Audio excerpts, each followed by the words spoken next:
Buenas noches. Me decía la consejera hace un instante que 8:30, las 8 en punto, perdón, 8 en punto. Es un horario germánico exacto. Ella, como ha vivido tanto tiempo en Alemania, con el Instituto Alemán de Arqueología, haciendo excavaciones, pues, le parece muy bien eso. Creo que eso de la puntualidad es importantísimo y tenemos que practicarlo. En España nos descuidamos, gracias a Dios. Tampoco tenemos por qué ser tan exactos. Hay que ser muy exactos en muchas otras cosas. Hablar de Trinidad Nogales, que tenemos una amistad familiar de hace muchos años con su suegro, con el padre de José María, que recordaba ahora cuando me llamó un día para que hiciese yo un homenaje y participé en Mérida. Fui un poco temblando las piernas pensando cómo quedaré en Mérida, en el liceo, hablando de tu padre, un personaje extraordinario que hizo posible que las ruinas romanas de Mérida se conserven.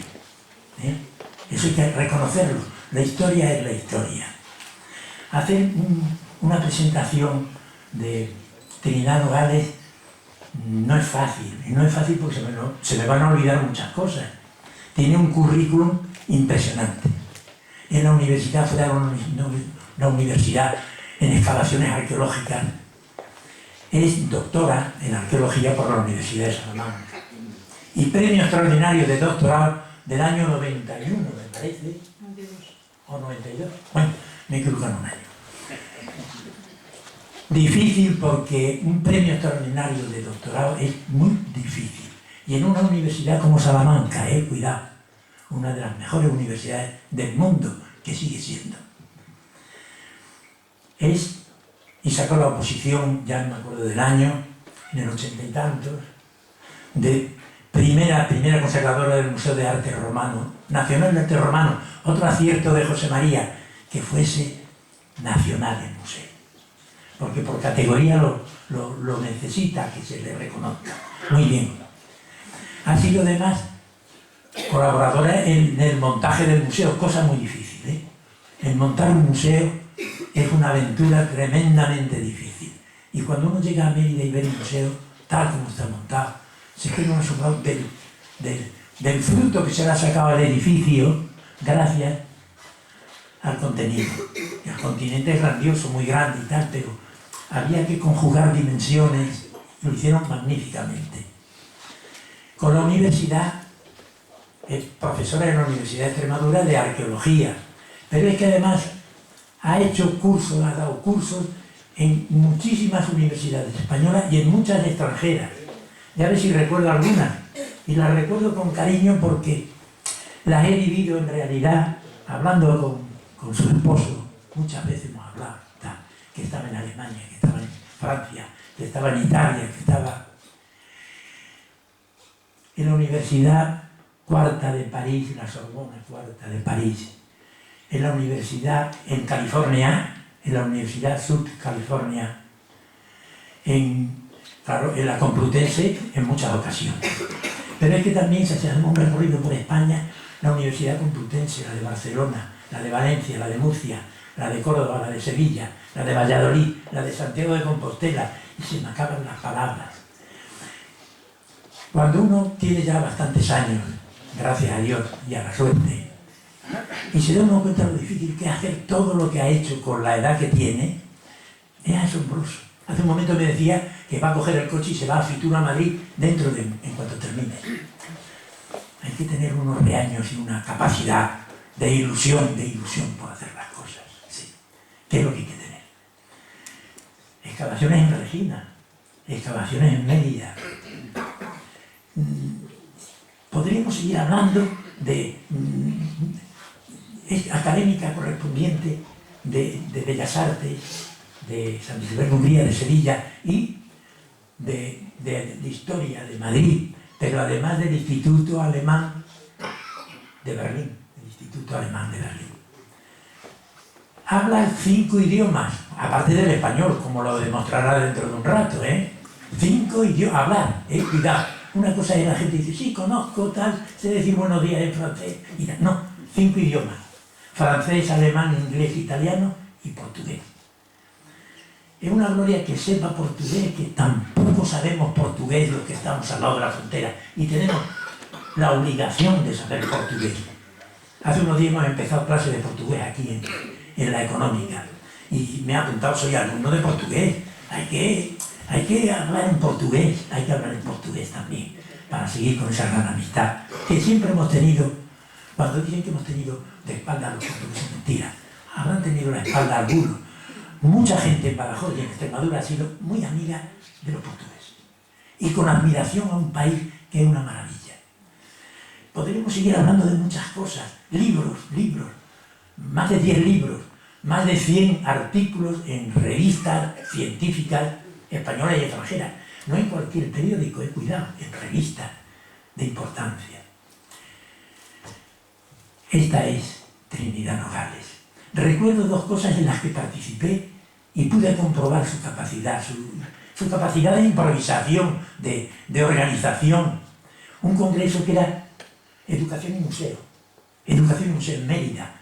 Magnífico, qué maravilla de ver que el museo no sea un almacén de cosas, sino que sea un elemento vivo que participa en la creatividad y hace posible que los niños se ilusionen con cosas que debemos conservar. El retrato del abuelo es formidable que se conserve, pero las ruinas romanas, las visigodas y las de cualquier época. También fui testigo de una conferencia magnífica sobre las ruinas romanas de Roma, de Mérida romana y el Museo Romano, en el Instituto Español de Nueva York. En el Instituto Español de Nueva York. No quiero cansarles más porque quien debe dar la conferencia es él y me estoy excediendo. Pero no me excedo en los elogios, porque se puede elogiar más. Quiero agradecerle de corazón que haya venido, porque este sitio que tiene una solera, sobre todo el anterior, donde hemos estado inaugurando la exposición de las escuelas normales, que fundó y la Caja de Badajoz, que fundó la económica. Reconocer la historia, reconocer los valores de los anteriores, que hicieron posible que estemos aquí, vivos, que estemos vivos. Eso lo hicieron todos los que han pasado antes. No quiero cansarlos más. Tiene la palabra, como deseáis, la consejera de Educación y Cultura, Trinidad Nogales. Muy buenas noches, alcalde, miembros de la Corporación Municipal, queridos amigos. En ese tono familiar con el que me has presentado, querido amigo Paco, voy a continuar, porque son ya tantos los años de vivencias comunes que nos unen a vuestra familia y a la nuestra, y para mí es un honor el encontrarme hoy aquí en esta insigne institución pacense, que es un referente de la cultura extremeña por la espléndida labor que realizó desde sus inicios, y poderte acompañar en esa exposición sobre la educación, una materia tan importante en una sociedad.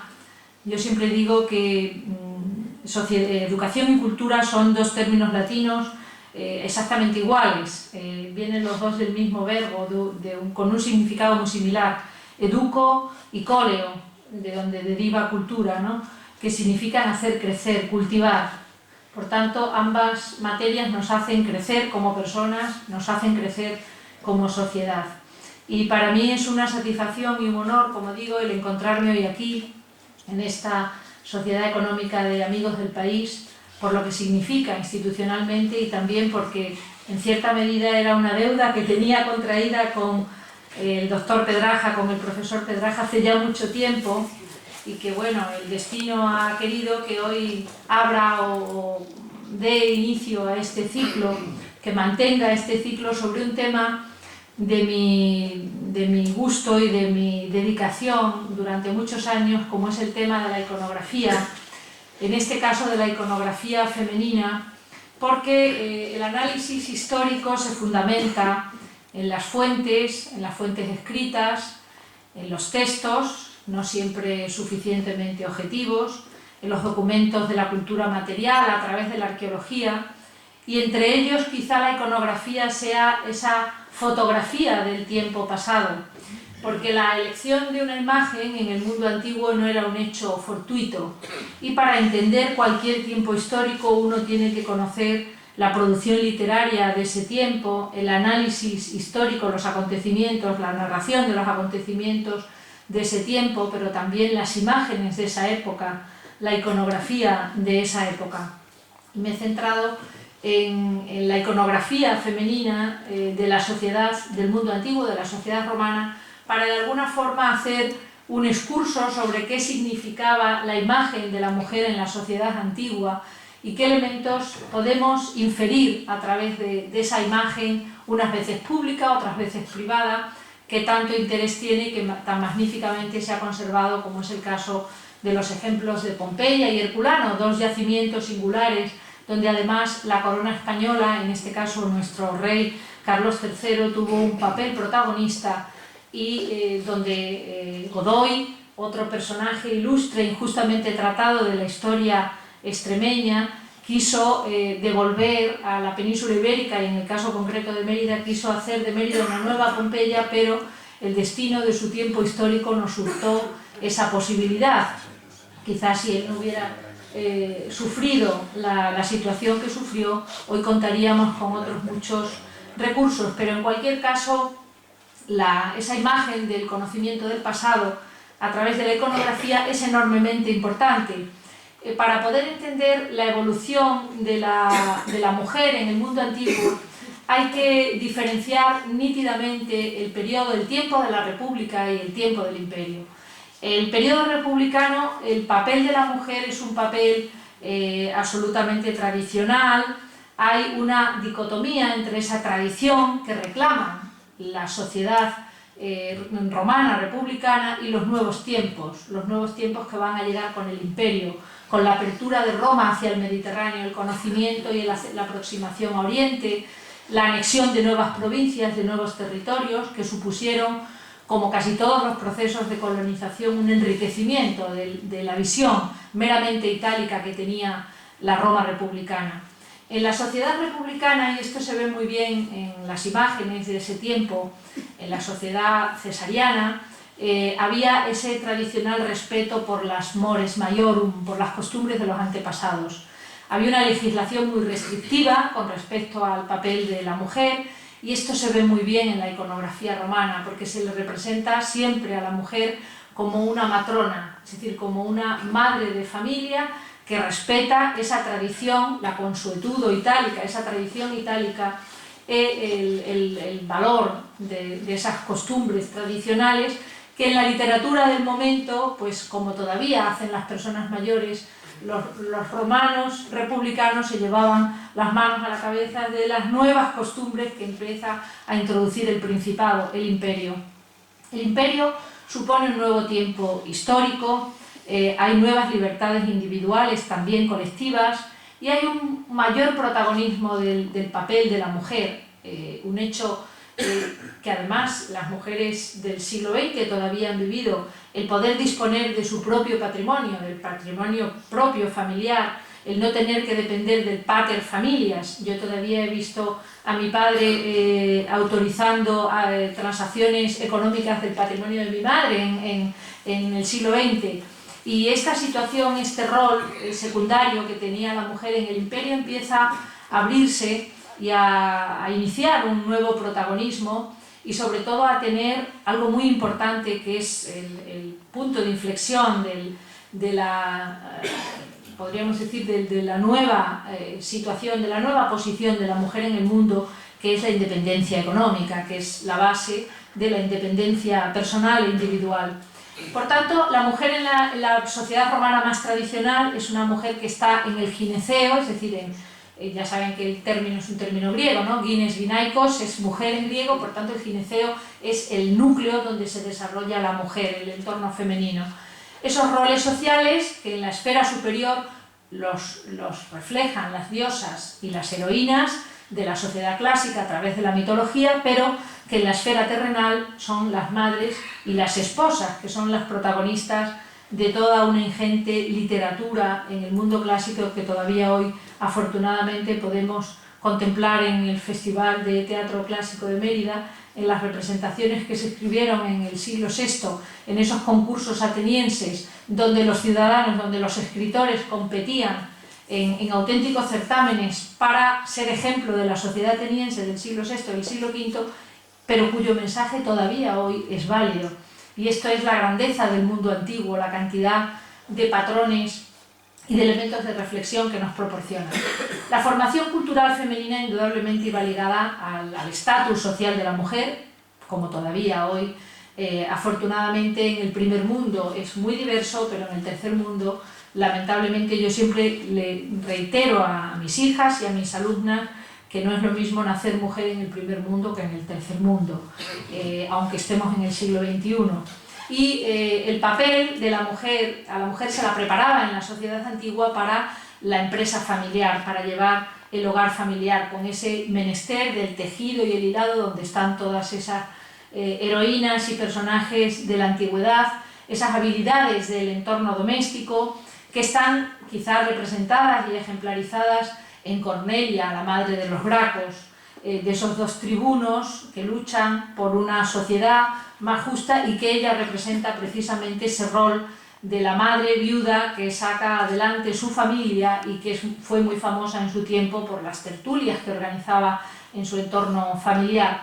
También hay un cultivo de las artes en el entorno familiar, en la mujer de un estatus social económico superior, pero también la propia sociedad romana, como la sociedad prácticamente hasta el siglo XX y desafortunadamente todavía en algunos sectores, hay una cierta crítica parodiando las mujeres instruidas, ¿no? Las mujeres cultivadas. Y esto se ha mantenido a lo largo de la literatura universal. Aquí está el buen amigo Manolo Pecellín, que tendría muchos ejemplos, pero es cierto que esta plasmación del ridículo de la mujer culta, de la mujer instruida, se mantiene a lo largo del tiempo. Hay actividades femeninas, las mujeres de esas clases elevadas se pueden permitir el dedicarse a su actividad familiar por antonomasia, pero las mujeres de origen servil se dedican a actividades manuales, peluquera, cosmética, partera, siempre al servicio de la dómina, de la señora de la casa y de otras actividades, las mujeres ya libres, actividades de transacciones comerciales. Hay muy pocos casos excepcionales, como es el caso de la famosa Eumaquia, una mujer pompeyana que se queda viuda muy joven, cuyo marido tenía un negocio de tintorería y que hace una considerable fortuna hasta el punto que en el foro de Pompeya está el famoso edificio de Eumaquia, donde ella costea para los pompeyanos un edificio singular dedicado a la concordia y también como elemento de exaltación personal de su situación familiar, es decir, era una especie de Koplovich de la sociedad pompeyana. Y esto se refleja muy bien en la imagen. La actividad política pública la encarna el varón, que viste la toga, que es la indumentaria civil, y la actividad femenina está en el entorno privado, y lo vemos perfectamente en cualquiera de las representaciones. Roma va a inundar el mundo de la imagen personal, de la imagen del poder, con muchísimos modelos, modelos del emperador, con una iconografía clarísima, con la corona laureada, radiada, según el tipo de representación, el emperador a caballo como general en jefe del ejército romano, los personajes particulares que emulan en cierta medida la iconografía de un tiempo histórico, igual que ahora nuestros jóvenes emulan a esos famosos cantantes, etcétera, imponen un cierto cliché, un cierto patrón. En la sociedad romana los estereotipos iconográficos definían la imagen de un tiempo, el patrón, el prototipo de un tiempo. Y aquí tenemos un pequeño repertorio sobre una moneda, sobre una estatua ecuestre en bronce, sobre un sarcófago, una pintura funeraria o un niño, un personaje joven que aparece representado como un personaje que está saliendo de la infancia, lleva la bulla, que es esa especie de objeto, unas veces en oro, otras veces en bronce, que significa que todavía es un infante. Es una bulla, es como un protector, como aquellos escapularios que nos ponían antiguamente nuestras madres, y cuando ya te hacías mayor, habitualmente tú mismo te lo quitabas, ¿no? como un hecho de madurez. La imagen, los modelos que exporta Roma a las provincias del imperio, los podemos conocer muy bien, afortunadamente, a partir de los ejemplos que tenemos en Pompeya.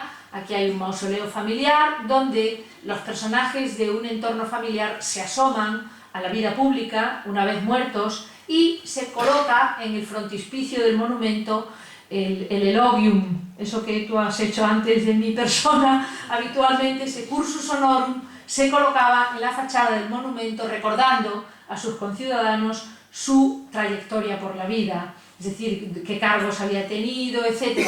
La epigrafía es interesantísima porque nos proporciona mucha información, información sobre la familia, el origen de esa familia. Es muy interesante cómo se representa cuando un ciudadano libre se casaba o se unía a una mujer no libre, siempre ella aparecía en un segundo plano, nunca se le representaba en primera fila, pero esto hasta el siglo XX también pasaba en muchos entornos familiares y hay muchos ejemplos en la literatura.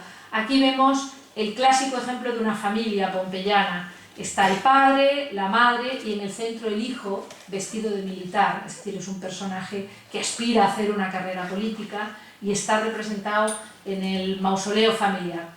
Y hay mucha iconografía que nos recuerda esos comerciantes de tejidos en Pompeya que traían las togas de lana, la producción de la lana, el comercio de todos esos productos más o menos exóticos que servían como indumentaria de los personajes. Estas son las partes de una toga que estudió nuestro buen amigo Heinz Goethe del Instituto Arqueológico Alemán. Yo le preguntaba lo difícil que era colocarse una toga, ¿no? Porque verdaderamente yo lo he intentado muchas veces, hay que respetar las dimensiones de la toga que están aquí, y la toga iba cambiando en el curso de los siglos, fue cambiando en el curso de los siglos, de tal manera que es muy fácil identificar el momento en el que está hecha esa pieza o la cronología de una pieza por el tipo de toga que viste.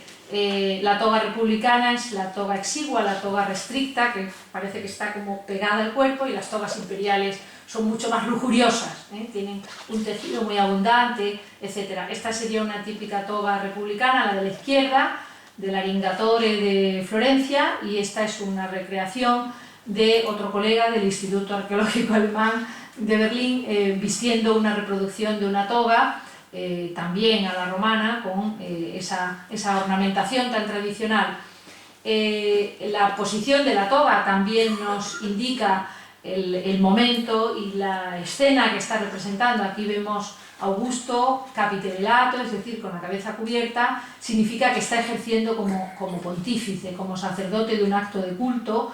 Estos son los famosos relieves del Arapakis, donde el oficiante es el yerno de Augusto, Marco Vipsanio Agripa, a quien Augusto casa con su hija Julia, y aquí está Livia, la segunda mujer de Augusto, y este es el famoso grupo de Augusto del Teatro de Mérida.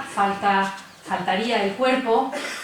Hace unos años salió en Cartagena, en el foro de Cartagonova, de la Cartagonova romana, la actual Cartagena, un cuerpo al que le hubiera correspondido una cabeza como la emeritense. Me llamaron de la televisión de Murcia y dice, queremos rodar la cabeza de Augusto porque nos han dicho que es la cabeza que le pertenece al cuerpo de Cartagena. Digo, no, ojo, la de Cartagena tenía una cabeza similar, pero no es que nos hayamos llevado al Museo de Mérida la cabeza de la estatua de Cartagena, porque se hacían en serie y se trabajaban, como se ve perfectamente aquí, por una parte, la cabeza y las extremidades, como se hacen las tallas de la iconografía religiosa actual, ¿no? Y a veces incluso la estructura, cuando eran piezas de gran formato, era una estructura lígnea en madera que se cubría con tejidos. Lo conocemos muy bien por Pausanias, ¿no? Por el Zeus de Olimpia o la Atenea del Partenón, donde sabemos que lo que había en marfil y oro, evidentemente no era toda la estatua, sino una parte de esa estatua.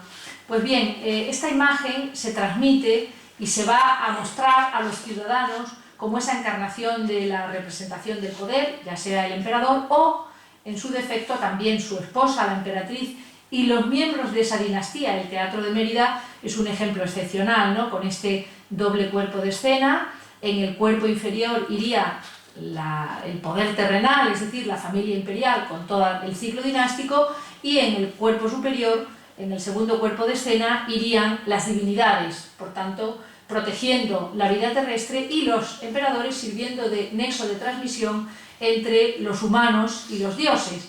El teatro que vemos ahora, es decir, el teatro que afortunadamente contemplamos en Mérida, no es el teatro del principio de la colonia. Ahora se está excavando el Teatro Romano de Medellín. El primer teatro que debió existir en Mérida fue muy parecido al que ahora estamos descubriendo en Medellín, un teatro en granito. Todavía no se ha introducido el mármol en los últimos años del siglo I a.C., más modesto quizá, decorado en granito, policromado, pintado. Este frente escénico probablemente sea de una reforma ulterior de época Flavia, del último tercio del siglo I después de Cristo. Pues bien, toda esta escenografía se convertía en un gran retablo, como los retablos de nuestras iglesias, donde uno va leyendo sucesivamente y concluye con la parte superior, el remate superior del retablo, donde suele estar la vocación de la retablística o en la escena del Calvario. Pues en la iconografía romana se utilizaban los mismos mensajes y los mismos códigos de lectura. Aquí tenemos otra pieza excepcional del Museo Badajoz, el famoso busto del joven de la Majona, de una villa romana impresionante junto a Don Benito. Es un retrato de un particular de mediados del siglo III después de Cristo. Se identifica muy bien por el tipo de toga, con tabulatio, y es probablemente uno de los hijos del propietario de esa posesión agrícola tan importante. De ahí probablemente lo hiciera un artista foráneo, un artista de Roma. Aquí tenemos algún otro. Y naturalmente la imagen del emperador como general en jefe, con la coraza de militar. Aquí tenemos a uno de los emperadores hispanos. El primero fue Marco Ulpio Trajano, el segundo, ya no nacido en la península ibérica, pero de origen hispano, Lucio Aelio Adriano, ¿no?, que es el segundo emperador de esa saga hispana, que tanto peso político tuvo en Roma y sobre todo que tantos beneficios tuvieron para con la península ibérica, que al fin y al cabo era su patria, la patria de origen. Y Adriano, al que adopta su tío Trajano, va a ser otro de los grandes emperadores de la historia de Roma. No todo el mundo vestía la toga, evidentemente. Había indumentarias mucho más sencillas, la paénula, una especie de capelina, que podía ser de lana o de cuero. En época de Adriano incluso se le permite utilizarla, la laena, que es esta especie de manto que no llega hasta el suelo, que lo visten personajes históricos como estos que vemos del Foro Emeritense, que están representando a personajes míticos de la historia de Roma. Y también la clámide, que es esa especie de manto corto, sujeto en el hombro, que solía ser muy típica para protegerse. Aquí aparecen los relieves del Arco de Constantino en Roma, que son relieves que vienen de Villa Adriana, de la decoración de la Villa de Adriano, donde aparecen precisamente escenas cinegéticas de Adriano, que estarían decorando su villa de recreo junto a Tívoli. Y aquí vemos un personaje también de ese momento, del siglo II después de Cristo, de época de Adriano, representado vistiendo ese tipo de indumentaria. Estos orificios que ven ahí, que es una curiosidad, lo pregunta mucha gente, ¿no?, esas curiosidades, eran las perforaciones para colocar los vástagos metálicos en los que se colgaban las coronas florales para los difuntos. Igual que ahora tenemos esos jarroncillos y esos artilugios en nuestros panteones o en nuestras lápidas familiares, pues en el mundo antiguo también se hacían ofrendas a los difuntos. Se iba allí, se pasaba el día en el cementerio, se le hacían ofrendas a los dioses manes, se le consagraba el monumento, etc. Y ya centrándonos en lo que es la figura inicial de la mujer, cuando comienza el imperio, los personajes femeninos encarnan a veces elementos tan importantes como los territorios. Aquí vemos una primera representación, un denario republicano, con una de las primeras representaciones de Hispania, y luego vemos aquí otras monedas de Adriano, donde aparece el emperador y la representación de Hispania, que como saben en las fuentes antiguas es Hispania, la traducción literal es tierra de conejos, donde había muchos conejos, y la representación de la propia provincia hispana con el olivo, que era otro símbolo también de sabiduría, pero también de la península ibérica. Las provincias adquieren una gran importancia a lo largo de todo el imperio y van a estar representadas, igual naturalmente que las divinidades femeninas a las que se suelen asimilar las emperatrices. Aquí tenemos una Agripina fragmentada, esta viene del foro de Conímbriga, al fin y al cabo era el territorio de la Lusitania romana, y esta es del Teatro de Mérida. Son exactamente iguales, representan el mismo tipo de la emperatriz Agripina, madre de Nerón, como saben, y un personaje muy importante en la política de la dinastía Julio-Claudia, un personaje clave para el ascenso político de su hijo, de Nerón, y naturalmente para tejer todo ese entramado de intereses familiares que también y tan magistralmente reprodujo Robert Graves en Yo Claudio, en esa serie que todos tenemos en mente. Aquí hay otro relieve donde aparece Augusto, precisamente con la representación de una provincia anexionada, y el emperador aparece como un dios, desnudo, el águila del imperio, un enemigo bárbaro sometido, y la provincia ya, la victoria con las alas y la representación de la provincia junto a él. Hay muchas representaciones de provincias y siempre son mujeres, siempre son territorios, y las provincias son siempre femeninas. Los nombres de las provincias son Hispania, Mauritania, Britania, Galia, es decir, siempre son como esa diosa madre que protege los diferentes territorios del imperio.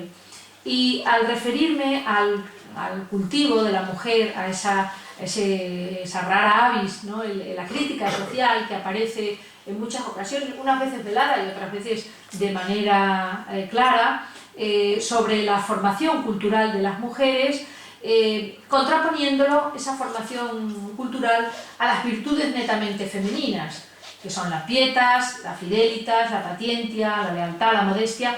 Los términos latinos a veces se traducen literalmente. Pietas no significa piedad, significa respeto, igual que autoritas. El término autoritas no significa autoridad en el concepto que nosotros tenemos, autoritas es el respeto de la experiencia y el conocimiento, y obviamente son una serie de términos que nos reflejan esa dicotomía entre la mujer de un cierto ambiente cultural, de un ambiente social indudablemente privilegiado, y la mujer sencilla, que viste sencillamente como esta tabernera del Museo Nacional de Arte Romano, esta Sentia Amarantis, una mujer cuya lápida conservamos afortunadamente, fallece con 45 años.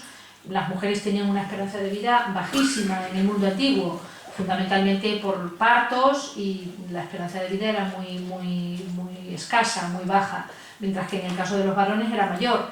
Ahora creo que hemos salido ganando, pero en el mundo antiguo todavía, depende también, en el tercer mundo todavía la mortalidad femenina sigue siendo muy alta, por razones de los partos y la maternidad, las enfermedades relacionadas con la maternidad. Y vemos cómo la representación de la mujer aparece en ese ambiente muy popular, de una taberna. Ella está sacando vino de la cuba, que en latín se llama cupa, el término es muy similar, o aparece representada como esta jovencita, Lutatia Lupata, representada en su monumento familiar, tocando un instrumento musical, una especie de laúd. Nosotros tenemos una imagen deformada del mundo clásico. Siempre imaginamos el Partenón, el Foro de Roma, blanco. Es una deformación que nos ha transmitido la historiografía del XIX, el neoclasicismo, a través de todas esas restituciones que la investigación europea hizo a partir de los grandes descubrimientos, de los grandes sitios arqueológicos, esa imagen del mármol blanco como paradigma de la iconografía del mundo antiguo, nada más lejos de la realidad. Todas estas obras iban pintadas a todo color, igual que el Partenón, igual que cualquiera de los templos que puedan ustedes ver en Roma o en cualquier ciudad romana o griega. La policromía era muy importante. De hecho, Plinio destaca la necesidad del artista, del escultor, y la importancia del pintor junto al escultor. Es decir, el escultor no era nada si no dominaba la técnica pictórica o tenía en su taller un buen pintor que rematara la obra. Esta es una restitución que hicimos para un programa que hicimos con el Museo Británico y la Glyptoteca de Copenhague y diferentes museos que presentamos en un programa en el que trabajamos varios años sobre iconografía y policromía. Hicimos una restitución. Ahora afortunadamente hay muchas técnicas muy modernas que nos permiten, con una fidelidad, una fiabilidad muy alta, a través de unos análisis espectrográficos con el ordenador, restituir el color original que tendrían muchas de las piezas, porque siempre quedan restos en la superficie del mármol original, de la pátina original de la pieza. Y esas indumentarias profesionales, como era el caso de la gladiatura, o era el caso de las personas vinculadas con el mundo de las artes escénicas, en la sociedad romana las mujeres no actuaban, no había actrices con el concepto que nosotros tenemos.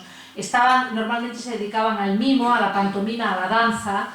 Los roles femeninos los encarnaban varones, de ahí que la comedia latina esté plagada de esos típicos equívocos de cuando descubre que no es una mujer, sino que es un varón vestido de mujer. Esto viene en ocasiones de toda esta literatura donde las obras estaban destinadas, los personajes se escribían para ser interpretados por personajes masculinos. Las mujeres no actuaban en el teatro, realizaban determinadas actividades. Aquí tenemos una inscripción muy bonita de Cornelia Notis, una liberta, una mujer esclava que se libera en un cierto momento de su vida, y donde aparece en su inscripción secunda mima, es decir, era una mima de segundo nivel que actuaba presumiblemente en el Teatro Romano de Mérida, y le dedican la inscripción funeraria sus compañeros de compañía. El término grex theatralis significa la familia. El término gregario que nosotros utilizamos despectivamente viene de ahí, ¿no? del término latino gregis. Y habitualmente las mujeres se ubicaban en la parte superior del teatro. Las mujeres en época republicana no iban al teatro. Me refiero a las mujeres de una cierta honorabilidad. Había mujeres que iban al teatro, pero para trabajar como prostitutas en el entorno del teatro y captar los clientes, etc. Habitualmente las mujeres no iban al teatro, y en época imperial se colocaban en la parte superior. Hay una anécdota muy divertida, creo que es Juvenal, ¿no? El que dice: algunos terminan la representación con un dolor de cuello porque se pasan todo el tiempo mirando arriba, haciéndose señas con sus amigas, y no atienden a la representación porque las mujeres se colocaban en la parte de arriba. Livia, la esposa de Augusto, se inventó un subterfugio para poder ver bien el teatro, y es que ella se colocó en una de las tribunas que estaban en uno de los laterales de la cavea, y le dicen: señora, usted aquí no puede estar. Y dice: no, yo vengo como sacerdotisa de las Vestales, y entonces ya vengo en cargo religioso, y ya se inventa este subterfugio para poder sentarse con el resto de los espectadores. Y entonces empiezan las mujeres a ir al teatro y al anfiteatro. Aquí tenemos un espléndido mosaico de Pompeya donde aparece esa figura que va tocando el aulos, la flauta doble, la tibia. Aquí hay otro personaje, un Quintus Vivius Fuscus, tocador de tibia. Estos personajes, estos músicos callejeros tenían mucho trabajo, porque iban al teatro, tocaban en el teatro, en los entierros, en las bodas, bueno, un poco como en parte ahora también los músicos. Y naturalmente la indumentaria femenina, la tradición griega, el peplos, esa túnica muy ligera que habitualmente se sujeta en la parte superior, y el gitón o imation, ¿no? Ese manto que cubre la túnica, que habitualmente debe cubrir la cabeza. Esa expresión tan castiza de soltarse la melena o desmelenarse viene de ahí, de que la mujer de buenas costumbres llevaba el pelo recogido. Todavía nuestras abuelas mantenían esa idea de que la mujer casada se tenía que recoger el cabello, cortárselo, en fin, que no se podían hacer muchos alardes con el pelo. Aquí tenemos algunos ejemplos de esa indumentaria típicamente femenina, la pala y la estola, que son mantos de diverso tipo. Estamos siempre hablando de mujeres de un estatus social superior. Naturalmente las mujeres serviles llevaban una simple túnica y trabajaban, como vemos aquí en este precioso mosaico de Tabarca, de Túnez. La señora de la casa está recibiendo de sus sirvientes, esto es una villa, la representación de una villa romana, norteafricana, pero que podría ser perfectamente lusitana, está recibiendo los frutos de la tierra, las coronas de flores, igual que el Dominus, que está sentado aquí a la derecha, y también aparece representado rindiéndole pues ese respeto, ¿no? Los personajes que trabajan para él en su propiedad.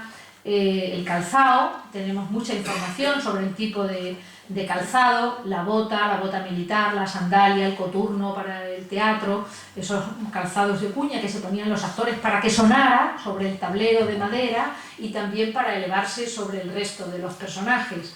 Ahora cuando veo a las chavalas con esas plataformas, mis hijas se ríen porque le digo, ¿dónde vais con esos coturnos?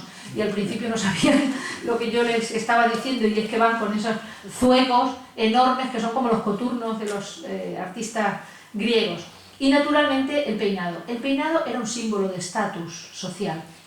Y lo van a entender muy bien porque una mujer servil no podía entretenerse en peinarse, ni podía tener ornatriques, que eran sirvientas para que la peinaran a la señora. Por tanto, a mayor complejidad del peinado, etcétera, pues mejor posición social, y el simbolismo del tocado, del adorno del tocado era enormemente importante en la sociedad romana. Algunas emperatrices pues llegaron, como estas de la dinastía Flavia y posteriormente la dinastía Trajanea, hicieron estos peinados tan barrocos, tan recargados, que significaba que podían permitirse tener una corte de sirvientas en su casa para que le hiciera toda esta suerte de pelucas y de motivos exageradamente artificiosos, pero que significaban que podían permitirse ese estatus, esa situación social.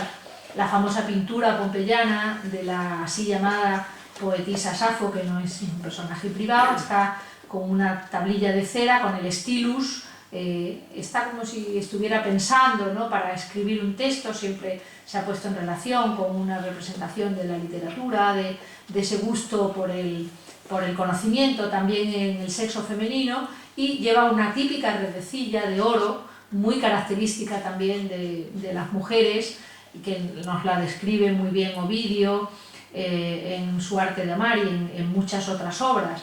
Y aquí vemos ese ejemplo de transformación que la mujer romana va a sufrir en el curso del tiempo, desde la figura de Livia.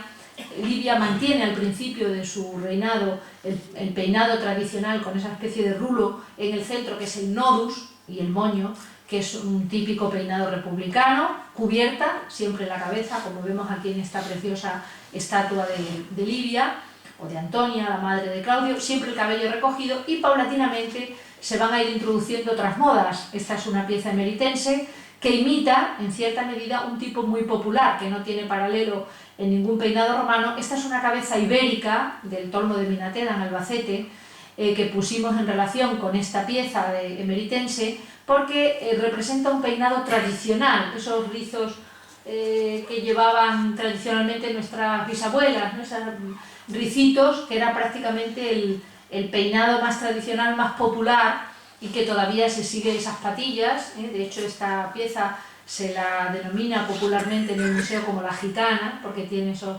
caracolillos tipo Estrellita Castro, ¿no?, con esos caracolillos aquí sobre la mejilla. Y bueno, nos tenemos que imaginar que estas piezas irían policromadas, pintadas, con los zarcillos metálicos que sin duda su familia le colocaría. Normalmente el estudio de un ajuar funerario es muy importante, primero porque determina el estatus social del difunto, naturalmente, pero también porque nos hace un retrato muy característico de esa persona, ¿no? Si lleva un determinado tipo de objeto, hay veces que en el tocador femenino uno ve si es una mujer exquisita, selecta, que le gusta los símbolos que utiliza, en las joyas que ha elegido, los elementos que representa, etc. Aquí tenemos varios ejemplos y vean cómo va cambiando esa iconografía femenina en el curso del tiempo. Estos peinados que no tienen nada que envidiarle a los de los años 20, ¿no? Esas ondas al agua que me decía a mí una tía abuela mía, que se hacían antiguamente con unas tenacillas, en fin, con bastante trabajo y tesón. Pues este tipo de iconografía era muy característica de la sociedad romana. En algunas ocasiones, intencionadamente, claro, las emperatrices se peinaban como las divinidades. Aquí tenemos a Vivia Sabina, una de las emperatrices más hermosas, peinada como una diosa, como una Artemis o como una Afrodita, ¿no? Con ese pelo que asemeja como si fuera el agua, ¿no? Ondas del agua o del fuego, y recogido en la parte superior de la cabeza. Aquí tenemos a Matidia, otro personaje muy importante de la familia de Trajano, que además tuvieron una presencia muy importante en la zona sur, en la zona de Azuaga, porque la familia de Matidia y de la familia de Trajano tenía posesiones mineras muy importantes en esa zona, y eran mujeres muy ricas, de familias senatoriales béticas muy poderosas, en las que se apoyó también su marido Trajano para financiar buena parte de su proyección política. Y este es un retrato de Faustina, la mujer de Marco Aurelio. Bueno, esta Faustina la mayor, la mujer de Antonino Pío, Faustina la menor, que es la mujer de Marco Aurelio, con este típico peinado que viene de Oriente. Estas emperatrices, muchas de ellas, de estos antoninos, son orientales. Y sí, las mujeres orientales sí tenían una cultura mayor que las mujeres itálicas. Las mujeres orientales tenían un refinamiento cultural mayor. Hablaban, en el mundo antiguo, hablar griego era como ahora hablar inglés, era el idioma franco internacional. De hecho, a Trajano lo critican porque no hablaba griego en Roma. Y él, como tenía esa fama de emperador tirando en culto, muy militar, anexionó muchas provincias del imperio, pero no era un hombre que se caracterizara por su conocimiento y por su cultura. Entonces en el foro suyo colocó dos grandes bibliotecas, quizá para resarcirse de esa fama que le precedía de emperador poco cultivado. Aquí vemos una pintura espléndida de una de las magníficas pinturas de las momias del Fayum, de Egipto. Se han podido conservar también, están sobre tabla, porque se han conservado en esa necrópolis del Fayum. Hay una colección espléndida en el Museo Británico, en el Louvre, también en Berlín, en Roma, naturalmente, también hay otra colección importantísima. Y vean cómo los modelos que aparecen, bueno, muchas mujeres lo entenderán perfectamente, los joyeros italianos tan de moda actualmente, de Bulgari, Damiani, en fin, todas esas grandes firmas italianas hacen esto, o sea, no están inventando gran cosa. Cuando uno ve esta joyería antigua con unas piezas soberbias, no hay mucho más inventado en el diseño de la joyería, en esas piezas articuladas que se podían intercambiar, que las convertían en diadema cuando les interesaba, o en brazalete, o en collar, o simplemente en cinturón, en fin, que con un uso bastante inteligente de todo ese adorno. Y vemos, claro, todas esas piezas exquisitas de filigrana. Bueno, muchas de ellas hay que verlas prácticamente al microscopio, porque los detalles de la filigrana son de tal calibre que es increíble, ¿no? que en esos momentos esté alcanzando una técnica de elaboración de la orfebrería tan perfeccionada que todavía hoy no hemos podido superar. Aquí vemos otra momia de estas del Fayum. Es una jovencita ricamente adornada, con su gargantilla, sus pendientes, bueno, pues del tipo a los que luego encontramos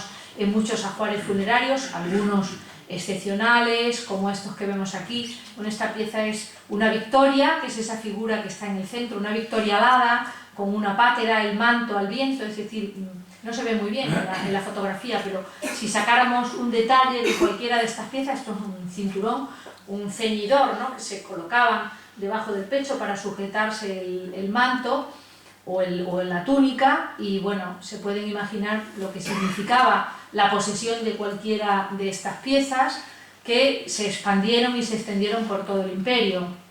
Este es otro famoso matrimonio pompeyano.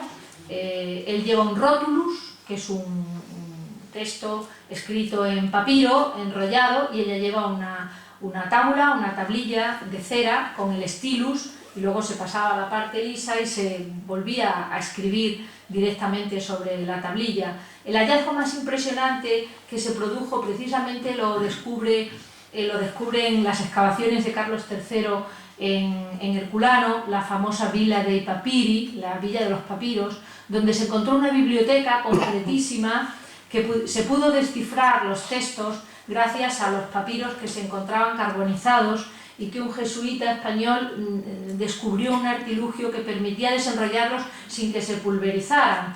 Y el rey Carlos III pagó buena parte de todo ese trabajo, que luego una parte de esas obras se trajo a la Real Academia de San Fernando en Madrid, y conocemos cómo eran esas grandes bibliotecas del mundo antiguo, con esa transmisión tan importante de los textos, y un elemento que todavía se ha conservado en algunas bibliotecas, yo que estudié en Salamanca, en la de Salamanca existía, que es coronar los estantes con las representaciones de los bustos de los filósofos, literatos que estaban conteniendo esos volúmenes.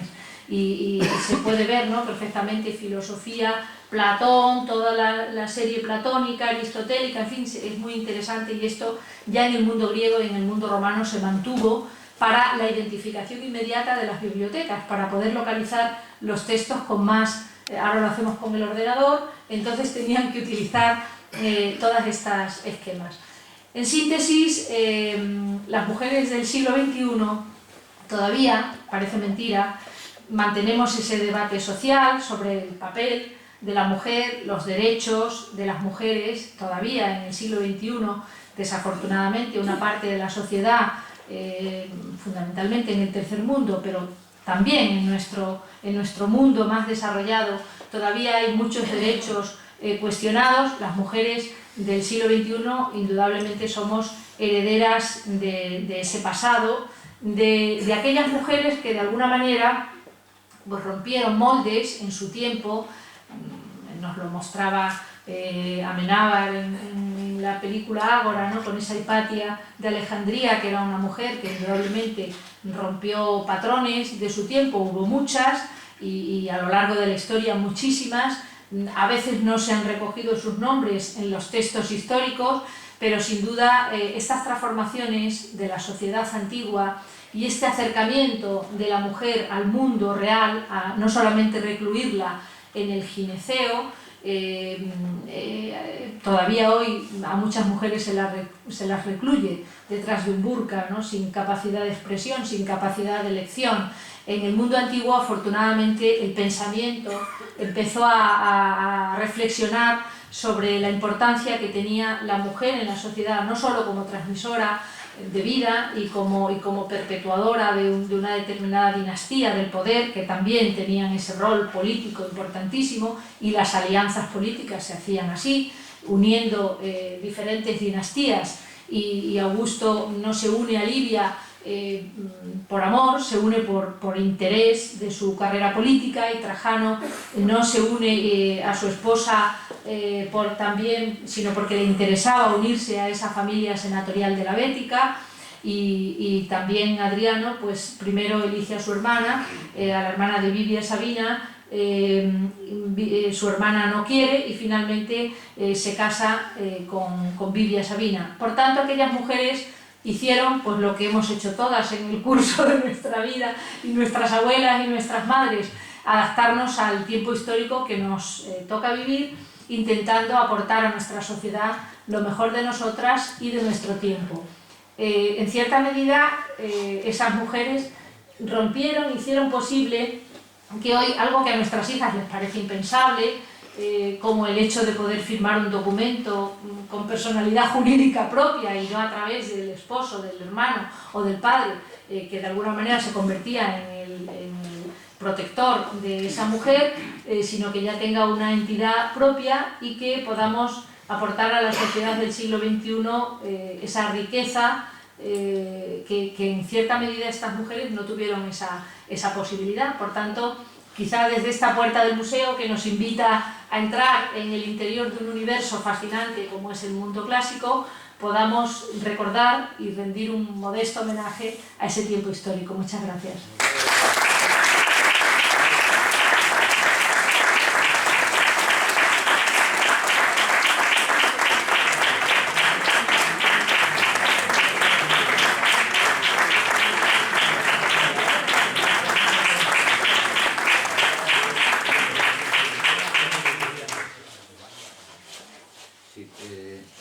Empieza el turno de preguntas.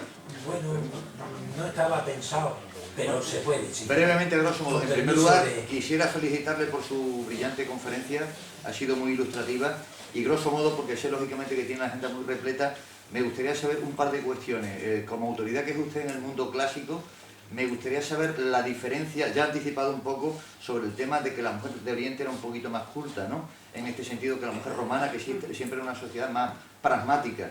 Desde ese punto de vista me gustaría saber, grosso modo, ya digo, el rol, las diferencias que existían en el rol, en el papel femenino entre la mujer de la Grecia clásica y la mujer romana, y por otro lado también brevemente, al igual que existían influencias tanto en el mundo mitológico de las deidades o desde el punto de vista de las corrientes de pensamiento filosófico entre la Grecia conquistada por los romanos, que se traspasó, por así decirlo, al mundo ya más latino, si existía, por así decirlo, en lo que es la cuestión de la cultura y de las idiosincrasias femeninas, un traspaso, por así decirlo, o algún tipo de influencia del mundo heleno al mundo romano. Muchas gracias. Bueno, ya se quedaría para otra conferencia. Muy brevemente, espero no caer en lugares comunes y en estereotipos. La mujer en la Grecia clásica prácticamente no tenía visibilidad social, es decir, era una sociedad netamente masculina. Solamente, curiosamente, aparece la mujer en la literatura y en la mitología, pero socialmente en la política griega las mujeres prácticamente no existen, es una sociedad netamente varonil o masculina. Desde el punto de vista de la formación había algunas mujeres, claro, que tenían un cierto rol, muy pocas nos han llegado por los textos antiguos. Sí que es verdad que en Oriente la formación de la mujer era mucho más rica. Pensemos en las mujeres de los monarcas helenísticos que tuvieron un gran papel, en la propia Cleopatra, que era una encarnación de la mujer en el poder. Es decir, la mujer oriental tenía una formación y también dinásticamente estaba más en la línea, podríamos decir, del poder, no estaba tan en segundo término como en la sociedad republicana. La sociedad romana republicana es una sociedad agraria, por tanto, donde la mujer tiene el rol netamente en el entorno doméstico. Cuando el imperio se abre al Mediterráneo y conoce otras culturas y se introducen otras fórmulas de pensamiento oriental, Roma se enriquece, deja de ser esa sociedad rural, pequeña, y se convierte en una metrópolis, en un mundo, en un cosmos, en un universo en el Mediterráneo. Y esto, claro, también se refleja en el papel de la mujer. El paso de la República al Imperio es un paso muy importante, desde todos los órdenes, desde el orden social, económico, político. La mujer forma parte de la línea dinástica del princeps, que no es el príncipe, sino el primero, el elegido, el que guía al pueblo, ¿no? Ese sentido un poco heredado del dictato anterior, ¿no? del concepto latino, del personaje que guía a la comunidad. Y las mujeres de las dinastías tenían ese papel de esposa del emperador, de hija, de hermana, cada una en su estructura, y las uniones se hacían evidentemente con un interés de fortalecer esa gens, ¿no? Esa familia. De hecho, la gens Julio-Claudia es la unión de los Julios, vienen de César, y los Claudios, que son otra dinastía diferente, se fusionan y forman esa familia tan poderosa a lo largo de todo el siglo I después de Cristo, a partir de Augusto, y Augusto justifica el que elimina la república e introduce el nuevo sistema del principado precisamente por su origen divino. Yo soy heredero de mi tío César, pero soy directo heredero de Venus, y la Eneida de Virgilio es un canto a la transmisión del poder imperial hacia la figura de Augusto. Y el foro de Augusto en Roma, donde están los héroes míticos troyanos, lo que quieren explicitar es que yo vengo de esa dinastía mítica de héroes de Troya, de Eneas y Rómulo, que son los fundadores de este nuevo universo que es Alba Longa Roma, ¿no? El nuevo imperio del Mediterráneo. y es un tema apasionante, pero es complejo.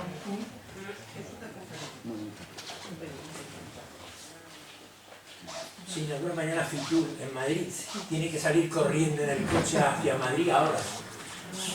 Así que no le preguntamos nada más, creo que lo que ha dicho ha sido una maravilla. Enhorabuena.